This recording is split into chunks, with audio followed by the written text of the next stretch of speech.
Hello students, कैसे हो आप लोग।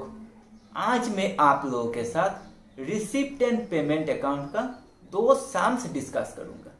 तो रिसिप्ट एंड पेमेंट अकाउंट के बारे में जानने के लिए आपको सबसे पहले ये जानना होगा कि रिसिप्ट एंड पेमेंट अकाउंट कौन बनाता है या फिर किस तरह का organisation receipt and payment account prepare करता है। तो receipt and payment account basically आपका not for profit organisation prepare करता है। नॉट फॉर प्रॉफिट ऑर्गेनाइजेशन उन ऑर्गेनाइजेशन को कहा जाता है जिनका मेन ऑब्जेक्टिव होता है to provide service to the society. ठीक है, जो ऑर्गेनाइजेशन प्रॉफिट अर्न करने के लिए नहीं खोला गया है उस तरह का ऑर्गेनाइजेशन को हम लोग कहते हैं नॉट फॉर प्रॉफिट ऑर्गेनाइजेशन, जैसे कि आपका स्कूल, हॉस्पिटल, क्लब, ये सब।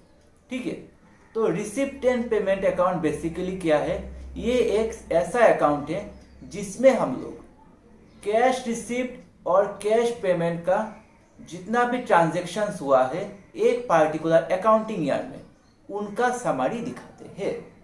Receipt and payment account basically opening balance of cash in hand and opening balance of cash at bank से शुरू होता है और इसके आखिर में हमको जो मिसिंग फिगर रहेगा, मिसिंग फिगर आइदर हमारा क्लोजिंग कैश इन हैंड या फिर क्लोजिंग बैंक बैलेंस रह सकता है। जो भी मिसिंग रहेगा वो हम निकालते हैं। ठीक है, receipt and payment account prepare करने का मेन ऑब्जेक्टिव है to find out the closing balance of either cash in hand और कैश एट बैंक या फिर बैंक ओवरड्राफ्ट भी आपका हो सकता है। तो बिना समय गवाए हम लोग रिसिप्ट एंड पेमेंट की दो साम की ओर बढ़ते हैं।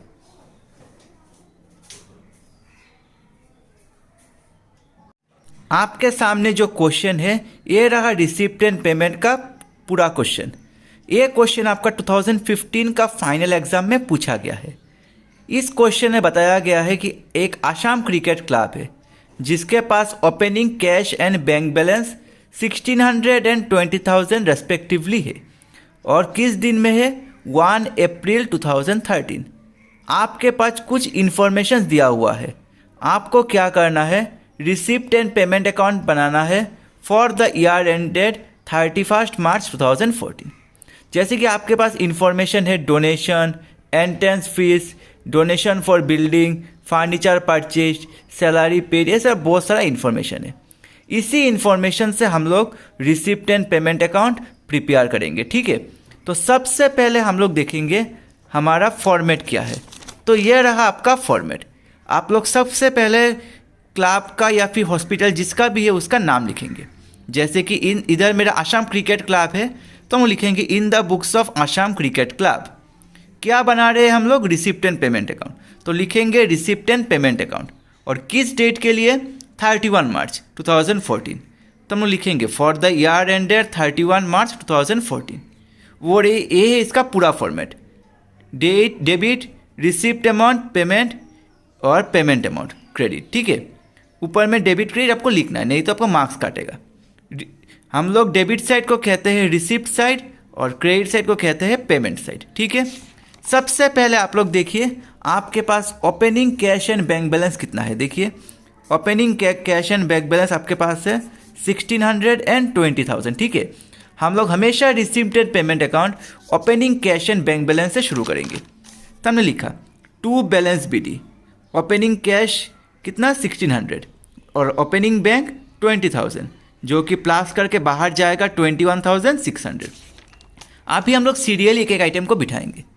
पहला है डोनेशन रिसीप्ट। डोनेशन रिसीप्ट मतलब मुझे मेरा क्लब को डोनेशन का पैसा मिला। पैसा आया मिला मतलब मेरा किस साइड में जाएगा, रिसीप्ट साइड। आपको एक चीज़ ध्यान देना है, अगर मेरा पैसा रिसीव हुआ कोई भी सोर्सेस से, it may be any source, पैसा आने से रिसीप्ट साइड और पैसा जाने से पेमेंट साइड। ठीक है, if money comes in then it will be shown in the receipt side और and if money goes out then it will be shown in the payment side. उसके बाद है एंट्रेंस फीस रिसीप्ट, ये भी आपका जाएगा रिसीप्ट साइड में। फिर डोनेशन रिसीप्ट फॉर बिल्डिंग, ये भी आपका जाएगा रिसीप्ट साइड में। ये लीजिए, देख लीजिए, मैंने डोनेशन रिसीप्ट भी बिठाया, एंट्रेंस फीस रिसीप्ट भी बिठाया और डोनेशन फॉर बिल्डिंग भी बिठाया। पॉइंट क्या था, फर्नीचर परचेज। अगर मैं फर्नीचर परचेज करूँगा तो मेरा पैसा आएगा या जाएगा, पैसा जाएगा, क्योंकि आप जब फर्नीचर खरीदने जाएंगे आपका पॉकेट से पैसा जाएगा। तो फर्नीचर परचेज मतलब मेरा पॉकेट से पैसा गया, तो इसको हम लोग बिठाएंगे पेमेंट साइड में, बाय फर्नीचर। नेक्स्ट है salary paid for the year. मैंने सैलरी पे किया मतलब मेरा फिर से एक्सपेंस हुआ, और एक्सपेंस हुआ मतलब payment side. Salary paid in advance, मैंने एडवांस में सैलरी पे किया। मैं जैसे भी सैलरी पे करूँ मेरा पॉकेट से पैसा जा रहा है, और मेरा पॉकेट से जाने से हम लोग किस साइड में दिखाएंगे, पेमेंट साइड में। नेक्स्ट रिपेयर टू बिल्डिंग, मैंने बिल्डिंग रिपेयर किया। बिल्डिंग रिपेयर करने से मेरा पेमेंट होगा, और पेमेंट होने से ही किस साइड, पेमेंट साइड, ठीक है। नेक्स्ट है आपका रेंट रिसिप्ट। रेंट रिसिप्ट मतलब मुझे भाड़ा मिला। अगर भाड़ा मिलेगा मतलब मेरा इनकम हुआ, मेरा पैसा आया, और पैसा आने से ही receipt side. Wages paid, wages paid मतलब पैसा गया, और पैसा गया मतलब मेरा किस साइड में होगा, पेमेंट साइड। नेक्स्ट है आउटस्टैंडिंग सैलरी, ये है डेंजर पॉइंट। आउटस्टैंडिंग सैलरी मतलब सैलरी का पेमेंट करना अभी भी बाकी है, यानी कि मेरे पास अभी भी सैलरी का अमाउंट पेमेंट करना पेंडिंग है। और कोई भी पेंडिंग अमाउंट या फिर outstanding amount receipt and payment account में नहीं आएगा। ये रहा आपका पहला पॉइंट, ठीक है। कोई भी आउटस्टैंडिंग अमाउंट या फिर कोई भी outstanding expenses receipt and payment account में नहीं आएगा, because it is not paid till now. Depreciation on furniture, कोई भी डेप्रिसिएशन नहीं आएगा, because depreciation is a non cash item, ठीक है। डेप्रिसिएशन और आउटस्टैंडिंग नहीं आएगा, जैसे कि आप लोग देख पा रहे, मैंने डेप्रिसिएशन और आउटस्टैंडिंग कहीं पे भी नहीं लाया। नेक्स्ट है आपका मेंटेनेंस ग्रांट। मेंटेनेंस ग्रांट मतलब मेरा क्लब को मेंटेन करने के लिए मुझे एक डे टू डे एक्सपेंसेस का पैसा मिला, ठीक है। मान के चलिए एक आदमी ने मुझे 1000 रुपये दिया, बोला कि आप क्लब को मेंटेन कीजिए। इस तरह का ग्रांट को हम लोग कहते हैं मेंटेनेंस ग्रांट। ये भी मेरा एक तरह का रिसिप्ट है, जो कि मेरा रिसिप्ट साइड में आएगा। नेक्स्ट है आपका सब्सक्रिप्शन।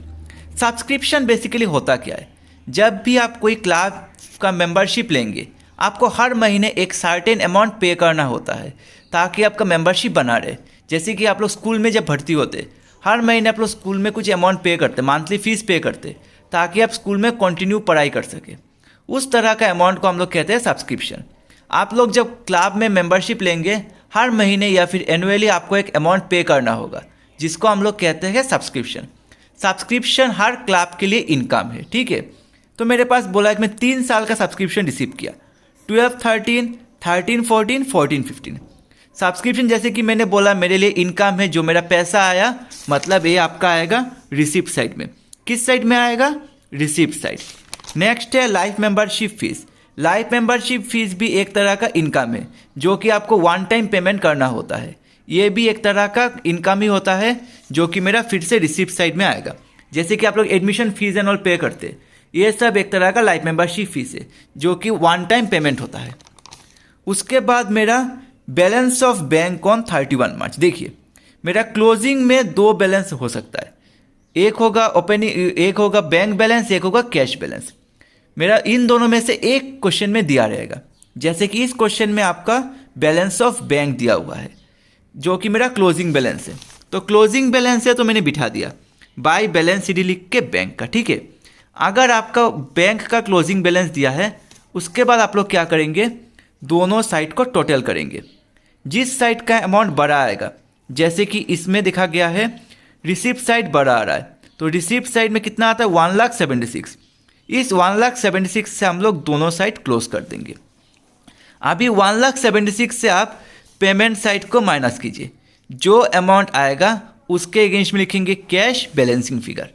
क्यों मैंने कैश बैलेंसिंग फिगर लिखा, क्योंकि मेरा क्वेश्चन में आपका बैलेंस ऑफ बैंक दिया था, मतलब मेरा क्लोजिंग बैंक बैलेंस दिया था। अगर मेरा क्लोजिंग बैंक बैलेंस दिया है तो मेरा बैलेंसिंग फिगर आएगा क्लोजिंग कैश बैलेंस, और अगर मेरा क्लोजिंग कैश बैलेंस दिया है तो मेरा आएगा आपका बैलेंसिंग फिगर बैंक बैलेंस, या फिर बैंक ओवरड्राफ्ट भी आ सकता है।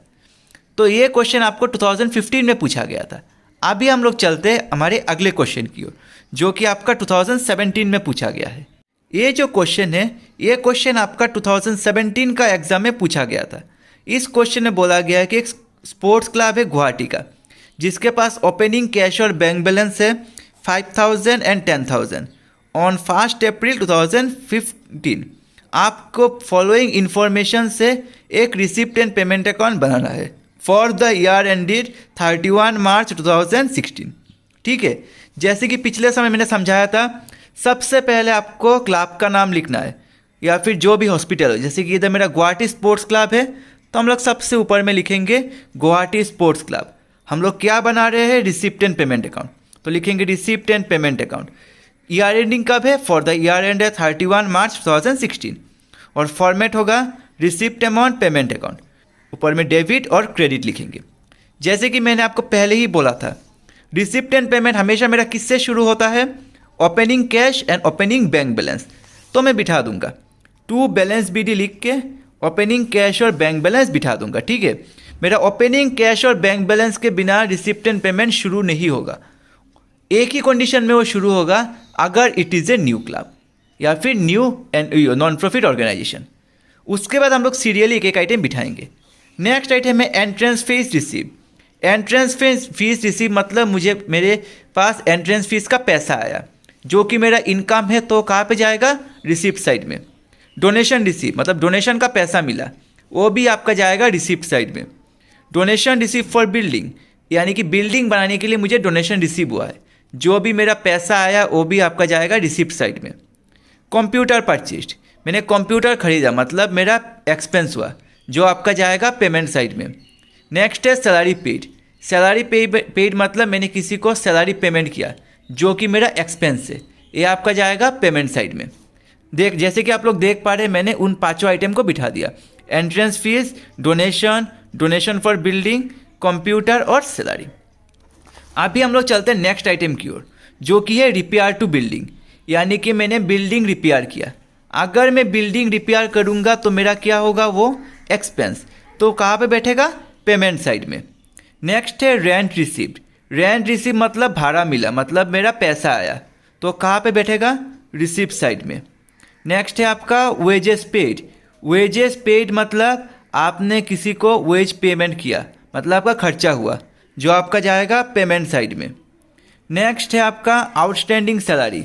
मैंने पिछले साल में भी बोला था, आउटस्टैंडिंग होने से कोई भी आइटम नहीं आएगा, because outstanding means the amount is still unpaid. फिर है डेप्रिसिएशन ऑन फर्नीचर। डेप्रिसिएशन भी नहीं आएगा because it is a non cash item. Next है मेंटेनेंस ग्रांट रिसीव्ड। आप लोग एक बात ध्यान दीजिएगा, जब भी कोई आइटम के पीछे रिसीव्ड लिखा है, आप लोग और कुछ मत सोचिएगा, डायरेक्टली उसको रिसिप्ट साइड में बिठा दीजिए। रिसीव मतलब पैसा आया, और पैसा आया मतलब ही आपका रिसिप्ट साइड। मेंटेनेंस के लिए मुझे पैसा मिला मतलब रिसिप्ट साइड। सब्सक्रिप्शन रिसीव्ड मतलब receipt side. Next life membership fees received, तो कौन सा साइड, रिसिप्ट साइड। आपको आखिर में क्या दिया है, क्लोजिंग कैश बैलेंस दिया है। पिछले साल में आपको क्लोजिंग क्या दिया था, बैंक बैलेंस। इसमें मेरा दिया है क्लोजिंग कैश बैलेंस, तो हम लिखेंगे बाय बैलेंस CD कैश 40,000। उसके बाद हम लोग दोनों साइड प्लस करेंगे। हम लोग देखेंगे कि मेरा रिसिप्ट साइड बड़ा आ रहा है, तो रिसिप्ट साइड से हम लोग दोनों साइड को क्लोज कर देंगे। ठीक है, अभी जो पेमेंट साइड का जो बैलेंसिंग फिगर आएगा, उसको हम लोग नाम देंगे बैंक बैलेंस। क्यों बैंक बैलेंस नाम देंगे, क्योंकि मेरे पास क्लोजिंग कैश बैलेंस है। अगर मेरे पास क्लोजिंग कैश बैलेंस दिया रहता है तो जो बैलेंसिंग फिगर आएगा वो होगा क्लोजिंग बैंक बैलेंस। अगर मेरे पास क्लोजिंग बैंक बैलेंस दिया है तो जो फिगर आएगा उसे हम लोग कहते हैं क्लोजिंग कैश बैंक बैलेंस। ठीक है, बैंक बैलेंस देने से कैश बैलेंस और कैश बैलेंस देने से बैंक बैलेंस। ठीक है, या फिर कभी कभी बैंक ओवरड्राफ्ट भी आ सकता है। तो अभी मैं आप लोगों के सामने एक क्वेश्चन दे रहा हूँ, आप लोग इसको ट्राई कीजिए। अगर आपको इसका आंसर करने में कोई भी प्रॉब्लम हो तो आप लोग नीचे कमेंट बॉक्स में बोल सकते हैं, मैं अगले वीडियो में उसका सॉल्यूशन दे दूंगा अगर आप लोग नहीं कर पाए तो। लेकिन मैं कहूँगा आप लोग इस क्वेश्चन को ट्राई कीजिए, मैं आशा करता हूँ आप लोग इसको सॉल्व कर लेंगे। ये जो क्वेश्चन है 2013 का है, आप लोग वीडियो को पॉज करके क्वेश्चन लिख लीजिएगा।